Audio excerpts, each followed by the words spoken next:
आता आपण पंचमस्कंदातील 16व्या अध्यायामध्ये प्रवेश करीत आहोत. आत्ता जो आपण जयघोष केला समर्थांच्या ह्याच्यामध्ये, जाम समर्थाला गेल्यानंतर जेव्हा आपण त्या गावात जातो तेव्हा डाव्या बाजूला जे मंदिर आहे, मारुतीचं मंदिर आहे, ज्या ठिकाणी सूर्याजी पंतांना दर्शन झालं, प्रत्यक्ष श्रेष्ठ गंगाधर स्वामींना दर्शन झालं आणि नारायण म्हणजे आपल्या समर्थांनासुद्धा रामरायाचं दर्शन झालं, त्या मारुतीच्या कृपेने त्याला महारुद्र हनुमान असं म्हणतात. आपण जेव्हा महारुद्र हनुमान की जय असं म्हणतो तेव्हा आपलं लक्ष त्या मंदिराकडे गेलं पाहिजे. मनाने आपण त्या ठिकाणी त्या महारुद्राला नमस्कार केला पाहिजे. आता या 15व्या अध्यायामध्ये जो आहे, हा 16वा अध्याय जो आहे, तो भुवनकोशाचे वर्णन या अध्यायामधल्या पहिल्या श्लोकामध्ये दिलेला आहे. उक्तस्त्वया भूमंडल याम विशेषो यावद आदित्यस्तपती यत्र चासो ज्योतिषाम गणेश चंद्रमा वा सह दृश्यते. यावद आदित्यस्तपती म्हणजे यावत आदित्यस्तपती, जोपर्यंत सूर्य प्रकाश देत आहे, म्हणजे जोपर्यंत सूर्याचा प्रकाश आहे, त्यानंतर ज्योतिषाम गणेश चंद्रमा वा सह दृश्यते, जोपर्यंत तारांगणामध्ये चंद्र दिसत राहील तोपर्यंत या भूमंडळाचा विस्तार तुम्ही आम्हाला सांगितला असं परीक्षित राजा म्हणतात. म्हणजे अगदी एखाद्या परमाणूपासून एवढ्या सगळ्या ब्रह्मांडाची उत्पत्ती कशी झाली हा पूर्ण इतिहास तुम्ही आम्हाला सांगितला. आता म्हणतात या ठिकाणी परीक्षित राजा पुन्हा प्रश्न असतात त्यांचे, मुनिवर्य, त्यात आपण हे पण सांगितलं की प्रियव्रताच्या रथाच्या चाकांमुळे जे खड्डे निर्माण झाले त्यापासून 7 समुद्र तयार झाले, हे सुद्धा सांगितलं.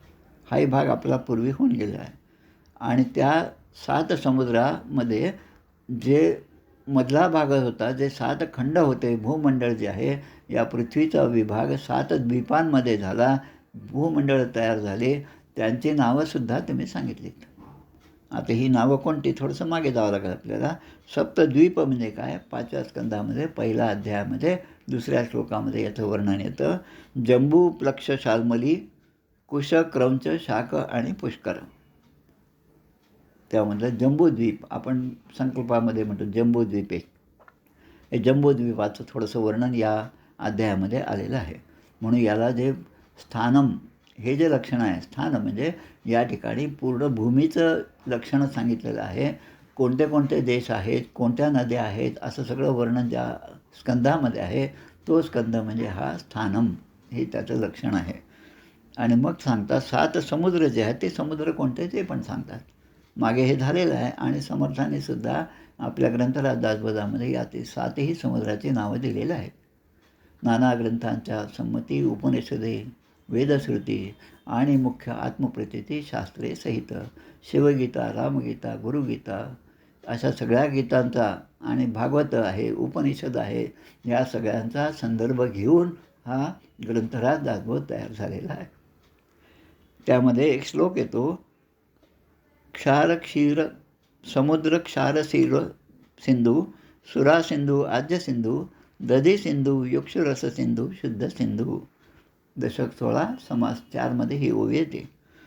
म्हणजे एक खाऱ्या पाण्याचा समुद्र आहे, एक उसाच्या रसाचा समुद्र आहे, एक मदिरेचा समुद्र आहे, त्यानंतर एक शुद्ध तुपाचा समुद्र आहे. आता शुद्ध शब्द आपण आज वापरतो, कारण अशुद्ध जे तूप आहे डालडासारखं, हे आल्यामुळे त्या शुद्ध म्हणून म्हणावं लागतं आपल्याला. नवी नोट आणि खोटी नोट. खोटी नोट केव्हा म्हणावं लागतं, कारण नवी नोटेचं जेव्हा डुप्लिकेट तयार होतं तेव्हा खरं आणि खोटं हे 2 शब्द होतात. आभासी माध्यम आपण जेव्हा म्हणतो, आत्तापर्यंत आपण सगळी प्रवचनं अशी म्हणजे मंचावर बसून आपण प्रवचनं देत होतो, समोर सगळी माणसं होतं. आता समोर माझ्या कोणीच नाही आणि प्रवचन देत आहे आणि सगळे ऐकत आहेत, त्याला आभासी पद्धतीने प्रवचन आपण, म्हणजे हे शब्द नवीन नवीन आले, नवीन संदर्भानुसार हे शब्द झाले.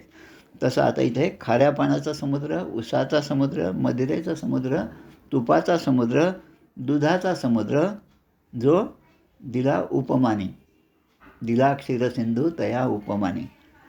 आणि त्यानंतर ह्या सगळ्या समुद्राची नाव. मग ताकाचा समुद्र, आता दुधाचा आहे, ताकाचा सुद्धा समुद्र आहे. आणि 7वा समुद्र जो आहे तो गोड्या पाण्याचा समुद्र आहे. म्हणजे या सगळ्यांचा वेढा या सगळ्या भूमंडला आहे. आता हे जे एक एक द्वीप आहे, 9 द्वीप, जंबू, प्लक्ष, शाल्मली, कुश, क्रौंच, शाक आणि पुष्कर, याची नावं आपल्याला पुढे झालेलीच आहेत. आता त्याचा विस्तार काय आहे ते सांगतात. आता आपण मागे पाहिलं आहे की हे 7 भाग जे झाले प्रियव्रताने निर्माण केलेले, हे 7 द्वीपखंड, आणि मग त्याने पुढे यापैकी अग्निध्राचं चरित्र आपण पाहिलं. अग्निध्र आणि त्यांची पत्नी पूर्वचित्ती अप्सरा यांच्यापासून 9 पुत्र झाले. त्या 9 पुत्रांची नावंसुद्धा आपण मागे पाहिली. त्यामध्ये नाभी मोठे असते ते नाभी, किंपुरुष, हरिवर्ष, इलावृत्त, रम्यक, हिरण्मय, कुरु आणि भद्राश्व असे 9 पुत्र झाले.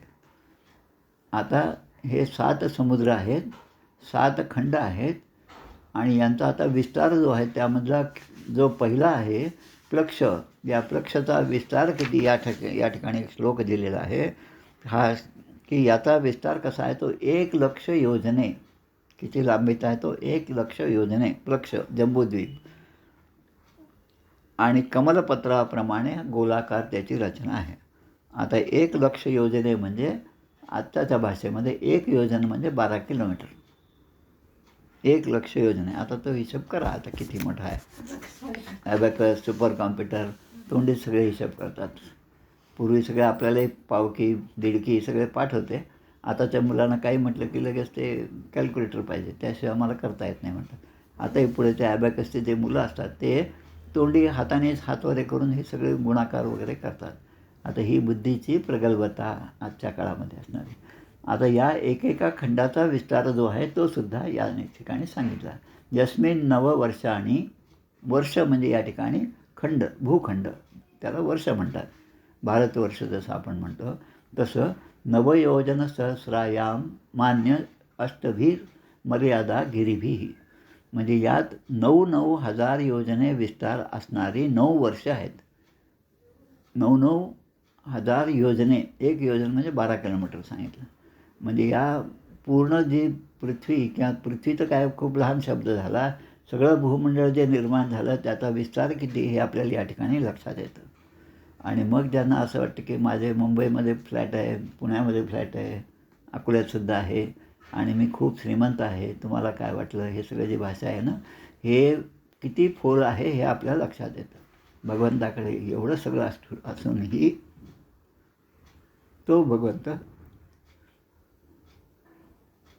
अर्जुनाचे घोडे धुणारा आहे. तो भगवंत अर्जुनाचा रथ चालवतो. आणि मग या 9,000 योजने असणारे 9 वर्ष आहेत. आता ही 9 वर्ष म्हणजे 9 भाग, 9 देश, आणि त्यांच्या सीमा काय काय आहेत त्या निश्चित करण्यासाठी त्यांची विभागणी, म्हणजे मध्ये आता काहीतरी डिवायडिंग लाईन पाहिजे, आणि ती कशी असेल? 9 विभाग करायचे. मग डिवायडिंग लाईन किती असाव्यात? तर 8 असाव्यात. आम्ही स्टॅटिस्टिक्समध्ये असताना जेव्हा शिकवत होतो, आमचे मावरकर सर वगैरे आहेत इथे या ठिकाणी, देशमुख सरही आहेत, की क्वार्टाईल शिकवायचं. First quartile, second quartile, third quartile. आता 3 क्वार्टाईल कशासाठी? की दिलेल्या 100% 4 विभाग करायचे असेल तर 3 क्वार्टाईल, Q1, Q2, Q3. तसं या ठिकाणी हे वाचताना माझ्या लक्षात आलं की 9 वर्ष आहेत, आणि 9 वर्षामध्ये विभागणी करण्यासाठी किती पर्वत असले पाहिजे? तर 8 पर्वत असले पाहिजे. त्या 8 पर्वतांची नावंसुद्धा यामध्ये दिलेली आहेत. येषांमध्ये इलावृत्तम नामाभ्यंतर वर्षम यस्य नामाभ्यावस्थितः सर्वतः सौवर्ण कुलगिरिराजो मेरू, म्हणजे त्यामधला या 9 विभाग जे झाले त्यामधलं सगळ्यात नंतरचं म्हणजे 10वं जे आहे ते इलावृत्त आहे. आणि इलावृत्ताच्या मधोमध आता हे स्थानम असल्यामुळे या सगळ्या जागेची विभागणी कशी केली हे सगळं या ठिकाणी सांगितलं आहे. की मधला जो पर्वत आहे त्याचं नाव मेरू पर्वत आहे. मेरू पर्वत जो आहे जसा कमळाचा गड्डा असतो, कमळ आपण पाहतो त्यामध्ये खाली ज्या ठिकाणी ते कंद आहे की तो कंद तो कमळाचा गड्डा आहे, त्याप्रमाणे हा मेरू पर्वत आहे. याचा शिखरावरचा विस्तार जो आहे तो 32,000 योजने, आणि तळाला जो आहे तो 16,000 योजने, म्हणजे वरचा भाग खालच्या भागाचा दुप्पट असा आहे. मग या इलावृत्ताच्या उत्तरेला नील, श्वेत आणि शृंगवान असे 3 पर्वत आहेत असं या ठिकाणी दिलेलं आहे. त्याचबरोबर खाऱ्या पाण्याच्या समुद्रापर्यंत हे पसरलेले आहेत आणि प्रत्येकाची उंची 2000 योजने आहेत. नुसते विचारच करा, 2000 योजने म्हणजे गुणिले 12 एवढे किलोमीटर. आणि मग आता या ठिकाणी एक येतं की त्याच्या दक्षिणेला, मेरू पर्वताच्या दक्षिणेला एवं दक्षिण इलावृतम निषेधो हेमकुटो हिमालयम. हिमालय जो पर्वत आहे आपला, पर्वतराज हिमालय, मेनका आपण पाहतो हिमालय मेनका, त्याची कन्या सती म्हणजे पार्वती माता, ही जी कथा आहे त्या हिमालय पर्वत, त्याचबरोबर निषद पर्वत आणि हेमकूट पर्वत असे 3 पर्वत दक्षिण भागामध्ये आहेत. जेव्हा आम्ही या बद्रीनाथाला गेलो होतो, आपल्या लक्षात असेल, ज्यांचा आठवत असेल ते, की शेवटी जेव्हा आपण सगळं चढून आता त्या बद्रीनाथाच्या जवळ जातो तेव्हा दोन्ही बाजूला खूप मोठमोठे पर्वत आहेत आणि जाताना एक रस्ता लागतो, तो हेमकूटाचा रस्ता लागतो. आता हेमकूट म्हणजे या भागवतामध्ये जो हेमकूट पर्वत दिला आहे तो हेमकूट म्हणजे हेमकुंड साहेब गुरुद्वारा. शिखांचे 10वे गुरु जे आहेत गुरु गोविंद सिंग, ज्यांची समाधी नांदेडमध्ये आहे, त्यांच्या त्या 10वे गुरु गुरु गोविंद सिंग यांनी या ठिकाणी जाऊन तपश्चर्या केलेली आहे. आजही त्या ठिकाणी तो रस्ता अगदी अवघड आहे, जवळपास 28 किलोमीटर. म्हणताना 28 किलोमीटर खूप सोपं वाटतं, पण त्या ठिकाणी जसा प्रवास केला, आम्ही जसा प्रवास केला बसमध्येच केला, तर 150-200 किलोमीटर जाण्यासाठी सुद्धा 12 आणि 18 तास लागत होते. तर अशा त्या हेमकुंड साहेबामध्ये या गुरु गोविंद सिंगांनी जाऊन त्या ठिकाणी आपली तपश्चर्या केलेली आहे. आणि त्याचा जर पूर्व इतिहास जर आपण पाहिला तर हेच गुरु गोविंद सिंग पूर्व काळामध्ये पांडू राजा होते. पांडू राजा म्हणजे कोण? पांडवांचे वडील पांडू, कुंती आणि माद्री. पांडू राजा, त्या पांडू राजांना आशीर्वाद होता की तुम्ही पुन्हा या ठिकाणी येऊन तपश्चर्या करा आणि तो तुमचा जन्म म्हणजे हा गुरु गोविंद सिंगाचा असणार आहे.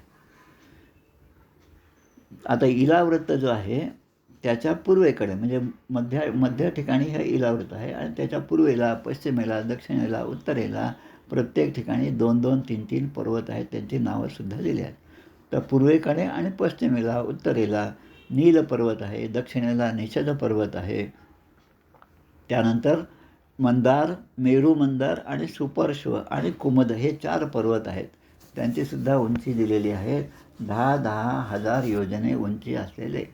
आता ही उंची त्या काळात कशी मोजली असेल? आज आपण किलोमीटर वगैरे, किलोग्राम वगैरे सगळं भाषा बोलतो. त्या काळामध्ये कोणतं ॲपरेटस असेल की ज्यामुळे ही उंची, वेग हे सगळे मोजमाप होत असेल? या 4 पर्वतांवर अनुक्रमे आंबा, जांभूळ, कदंब आणि वड अशी 4 झाडे आहेत. 4 प्रकारची झाडे आहेत. त्यापैकी प्रत्येक झाड जे आहे ते 1100 योजने उंच आहेत. म्हणजे नुसतं कल्पनेच्याही बाहेरच्या गोष्टी आहेत की आंब्याचं झाड 1100 योजने उंच असू शकतं आणि त्याचा विस्तार जो आहे त्या झाडांचा तो सुद्धा 100 योजने आहेत.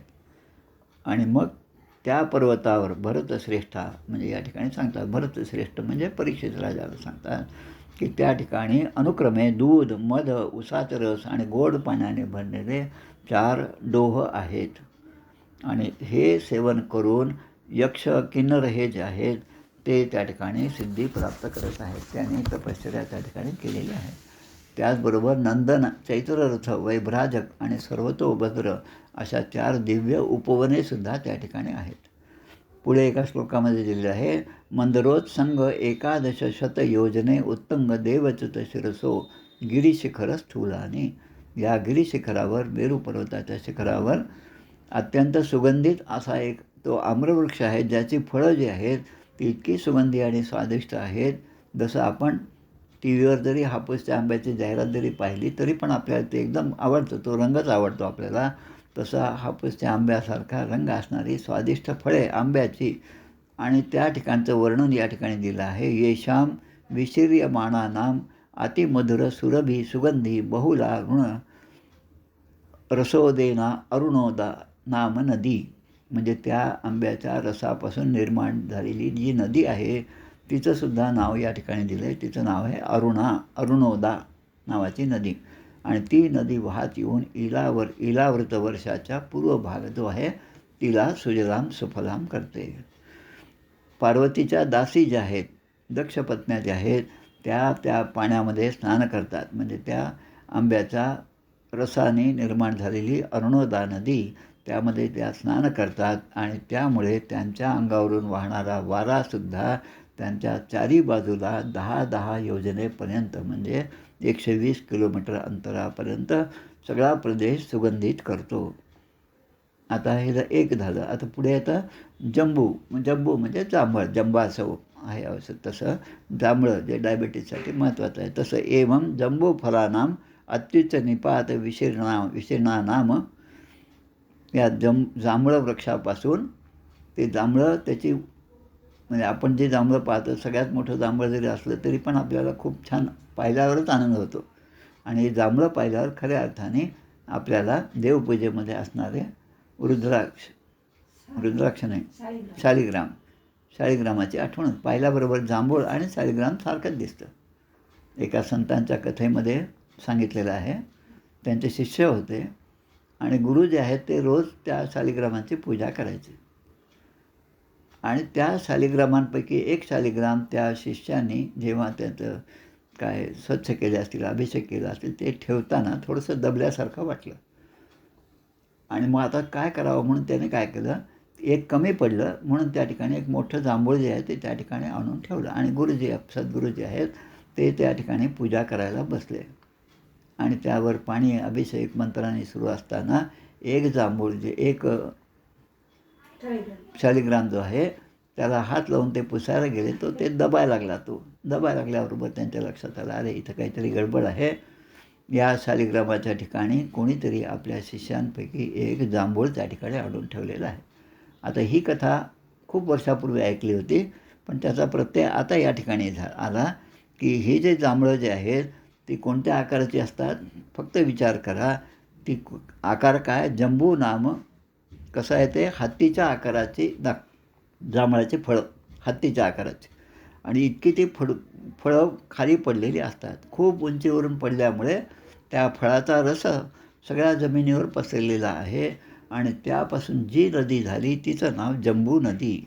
आणि ती मेरुमंदर पर्वताच्या आपण म्हणतो सह्याद्रीगिरीचा विभाग विलसे मांदार शृंगापरी. ते मांदार शृंग जे आहे ते मंदार पर्वताच्या 10,000 योजने उंच शिखरावरून खाली पडल्यामुळे आणि मग त्यापासून नदी झाली ती म्हणजे जंबू नदी. आणि तो भूभाग ती त्यांनी सुजलाम सुफलाम केलेली आहे.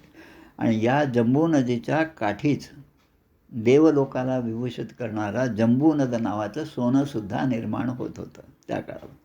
की त्याची थोडीशी प्रक्रियासुद्धा दिली. जांबूनदम नाम सुवर्णम भवती. ते सोनं निर्माण होत. आणि देव गंधर्व इत्यादी त्या काळच्या तरुण स्त्रिया ज्या आहेत ते त्याचे अलंकार त्या सोन्याचे अलंकार करून आपले मुकुट कंकण करदोडा असे दागिने धारण करत होत्या. मग आता अजून एक नाव येतं कदंब वृक्षाचं. नेग्रोदो दुंबरो अश्वत्थ चांडूराद्र निशिवदनहा विष्णू सहस्रनामामध्ये ही सगळी नावं येतात. कदंब वृक्ष जे आहेत, ज्या कदंब वृक्षाच्या वर बसून भगवंतांनी गोपीच्या ह्याच्यात जी लीला आहे ती लीलासुद्धा केलेली आहे. ते कदंब वृक्ष कुठे आहे म्हणून ते पाहण्यासाठी मी शोध घेतला. अकोल्यामध्ये आहे का, तर मला ते सापडलं. झाडही सापडलं, त्याचे फळं पण सापडले. आणि रोज तिथं जात होतं, पण हा कदंब वृक्ष हे माहीत नाही. त्याच्या ढोलीमधून मधाच्या 5 धारा निघाल्या. कदंब वृक्ष खूप विशाल असा आणि त्याचं नाव आहे ते सुपार्श्व पर्वतावर कदंब वृक्ष आहे. आणि जे लोक हे मधुपान करतात त्यांच्या मुखातून निघालेला सुगंध चारही दिशांना पसरतो असं या ठिकाणी वर्णन दिलेलं आहे. नंतर कुमद पर्वताचं नाव आहे. शतशल्व नावाचा वटवृक्ष आहे. आणि हे वटवृक्ष नेग्रोदो औदुंबर आणि वटवृक्ष हे तिन्ही जे आहे भगवंताच्या विभूती असणारे आहेत. आणि त्यापासून इच्छित फळं देणारे हे सगळे झाडं आहेत असं दिलं आहे. की इच्छित फळं म्हणजे काय, दूध दही मध तूप डाळ अन्न वस्त्र शय्या आसन अलंकार इथपर्यंत त्या वृक्षापासून आपल्याला मिळू शकतात. जो वृक्ष त्या कुमद पर्वतावर आहे आणि त्या वटवृक्षाचं नाव शतवल्स असं आहे. आणि मग पुढे देतात, आता आयुर्वेदिक त्याचे उपाय जे आहेत ते दिलेले आहेत की त्यांच्या रसापासून निर्माण झालेल्या जो जे काही द्रव असेल त्यामध्ये आपल्या त्वचेला सुरकुत्या पडणे असेल, केस पिकणे असेल, थकवा येणे असेल, शरीरातून घाम येणे, दुर्गंध येणे, वृद्धापकाळ, रोग, मृत्यू, सर्दी, उष्णतेचा त्रास, शरीर कांतीहीन होणे, अवयव मोडणे, इतके जे कष्ट आहेत त्या सगळ्यांचं मार्जन जे आहे ते या रसापासून होतं असं या ठिकाणी 25व्या श्लोकामध्ये दिलेलं आहे. आणि मग या कमलपुष्पाच्या गड्ड्याच्या चारी बाजूला जसं केसर असतं तसं मेरू पर्वताच्या मुळाशी चारी बाजूला कोणकोणते पर्वत आहेत त्या पर्वतांची नावं या ठिकाणी दिली आहेत. त्या 20 पर्वतांची नावं दिली आहेत. तर फक्त पर्वतांची नावंच आपण ऐकूया. कुरंग, कुरर, कुसुंभ,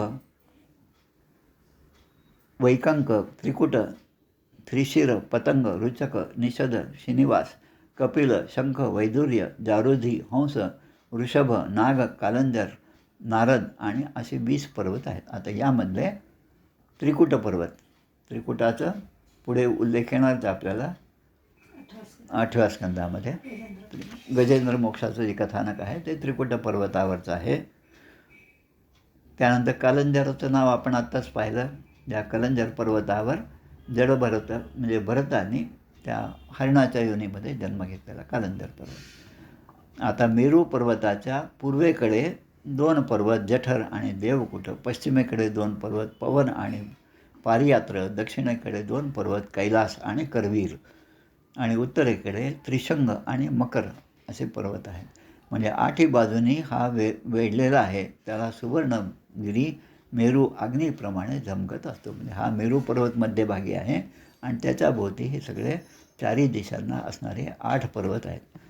की असं सांगतात की या मेरू पर्वताच्या मधोमध चौरस आकाराची आणि 1 कोटी योजने विस्तार असलेली नगरी आहे आणि ती नगरी म्हणजे भगवान ब्रह्मदेवाची सुवर्णमय नगरी आहे. म्हणजे ब्रह्मदेवाचं वास्तव्य, ब्रह्मदेवाचा लोक जो आहे तो त्यामध्ये आहे. आणि त्याच्या खालच्या बाजूला पूर्वादी 8 दिशा आणि उपदिशा म्हणजे 10ही दिशा आणि त्याचे अधिपती म्हणजे लोकपाल यांचे नगरं त्या ठिकाणी आहेत. ते आपल्या स्वामींप्रमाणेच त्या दिशेनं आहेत.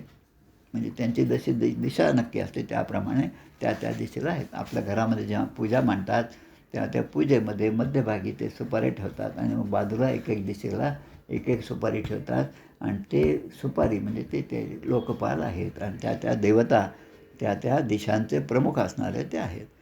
तसं या ठिकाणी तामुन परितो लोकपालानाम अष्टानाम यथा दिशम यथा रूपम तुरीयमानेन पुरोष्ठाव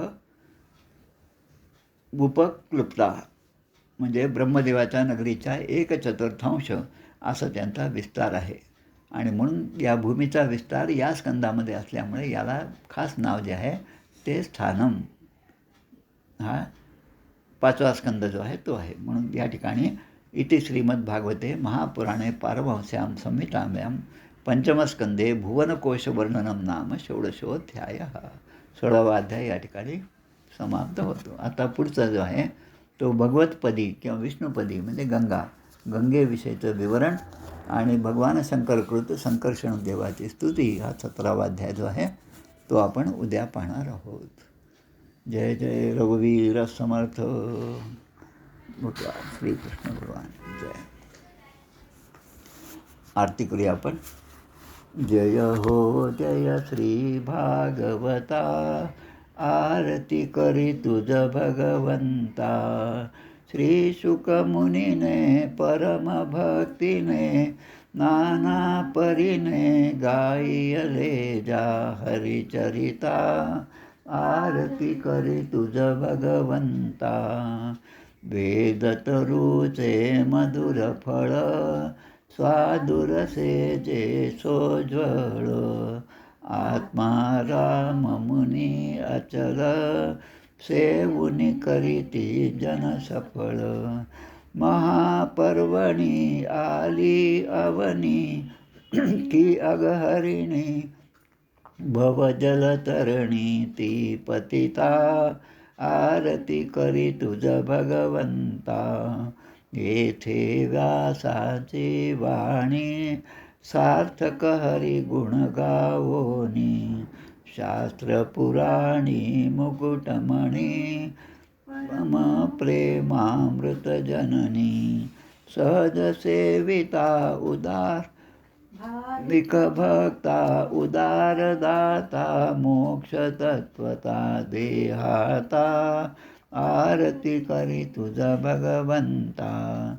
गमते जणू मानस तीर्थ 12 सोपाने युक्त. निर्मल भक्ती जले भरित विहरे हरिहंसची तेथ.